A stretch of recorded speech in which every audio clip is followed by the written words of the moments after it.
et bienvenue sur ma chaîne. Moi, c'est Coco Camosso Alain. Je suis très content d'être avec vous aujourd'hui parce que on va commencer une nouvelle série de vidéos sur un logiciel qu'on n'a pas encore évoqué jusque-là.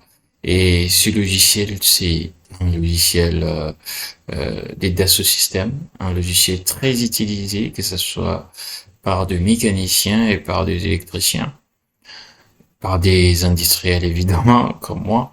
Ce qu'on va voir sur SolidWorks, c'est d'abord les esquisses, parce que la manière de dessiner sur SolidWorks commence par des esquisses qui sont faits sur deux plans, donc en deux dimensions, et grâce aux fonctions, on va passer sur 3D. Donc après les esquisses, on va voir les fonctions d'édition directe ou tout simplement des fonctions sur SolidWorks. Après les fonctions sur SolidWorks, on aura un peu vu comment faire des dessins 3D. Après ces dessins en trois dimensions, on va passer par la construction soudée. Donc, comment concevoir des composants, des éléments soudés.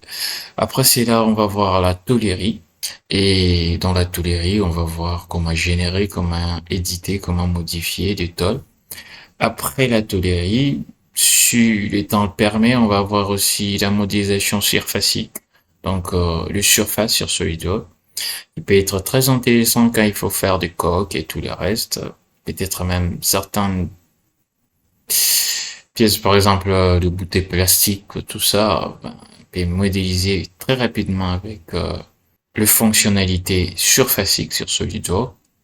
Après cela, on va voir bien sûr certaines choses, on va pas avoir de toute une vidéo. Ce sont des points qui vont intervenir parce que partout, par exemple, le matériau et l'apparence sur SolidWorks, on va le voir.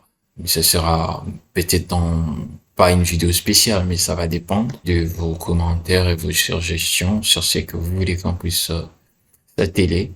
Après tout ça, on va passer aux simulations. Bien sûr qu'on va avoir aussi les assemblages d'abord avant de voir les simulations. On va voir comment faire des assemblages sur SolidWorks. Et après avoir vu les assemblages, on va voir comment animer des pièces. Si vous avez une pièce qui est en mouvement par rapport à l'autre, comment les faire. Après c'est là, on pourra passer aux simulations. On va pas faire la simulation de fluide, peut-être après, mais pour le moment, le mois-ci, c'est que je vais faire, c'est ce que je viens de dire là. On peut aussi voir certains compléments de SolidWorks. Et après, je pense que on pourra passer à vos suggestions. Ce qui sera demandé d'être fait, on le fera de la même manière qu'on l'a fait avec Advanced Steel, un logiciel d'Autodesk. SolidWorks, lui, c'est un logiciel, pour ceux qui ne connaissent pas, c'est un logiciel des Dassault Systèmes. Un logiciel très orienté mécanique, mais il y a aussi de l'électricité dedans parce il y a SolidWorks Electrical qui est aussi très intéressant et très performant. Qui moi j'utilise pas vraiment parce que je suis plus mécanicien qu'électricien, donc un industriel un peu penché. Donc c'est un peu ça et je suis très content. Et on va commencer directement. Vous allez voir, on lance le logiciel SolidWorks. Alors, quand on ouvre un nouveau dessin, on commence avec une pièce, on atterrit sur cette interface et vous allez constater que c'est comme la plupart des logiciels de CAO, DAO.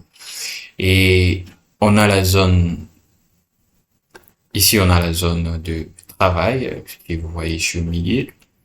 Au-dessus, on a la barre d'outils. Et au-dessus de la barre d'outils, on a la barre d'accès rapide. À droite, on a tout ce qui concerne la gestion des ressources de SolidWorks.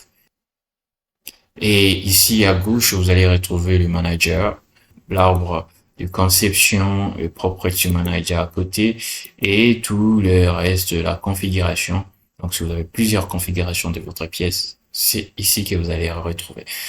Donc, c'est un peu ça. Ici en bas, généralement, sûrement, je sais pas, mais sûrement vous pouvez ne pas voir tout ça. C'est moi qui ai ajouté.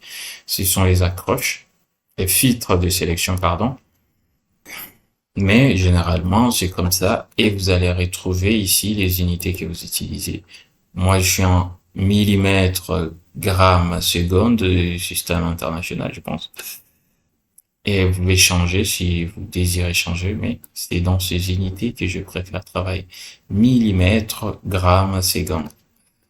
Et donc, c'est un peu ça pour l'interface. Je remets ça là-bas. Alors, je rentre sur l'arbre de création et vous allez constater qu'ici on a pièces parce qu'on a commencé avec une pièce. On a l'historique, on a les captures. Après les captures, on a les annotations. Après les annotations, on a la matière, donc la matière de notre pièce. Après, on a le plan. Et si on commence alors à dessiner, tout le reste va s'ajouter ici en bas. Et le dessus, c'est un peu, ça englobe la généralité de ce qu'on est en train de faire. Par exemple, le matériau, c'est le matériau de la pièce qu'on est en train de concevoir. Par exemple, historique et tout le reste. Déjà, quand on lance un nouveau projet pour naviguer dans SolidWorks, c'est qu'il faut savoir, on va utiliser le curseur avec la molette. On peut zoomer ou dézoomer. Et pour dézoomer, il faut seulement aller dans l'autre sens. Dans un sens, on zoome, dans l'autre sens, on dézoome. Pour roter, il suffit de appuyer sur le curseur et de tourner. Et vous voyez là, on est en train de tourner. Et une autre chose à savoir sur la navigation, en appuyant sur CTRL et sur la molette, on peut bouger la pièce, ou ce qu'on est en train de dessiner, ou le plan, je sais pas. En appuyant sur Shift et en appuyant sur la molette, on peut zoomer et dézoomer tout en gardant la position de la pièce. Donc, à vous de choisir en fonction de. Mais ce qui sera le plus utilisé, vous avez compris que c'est la molette, zoomer, dézoomer, pour rouler, pour zoomer et dézoomer, et appuyer pour faire tourner la pièce.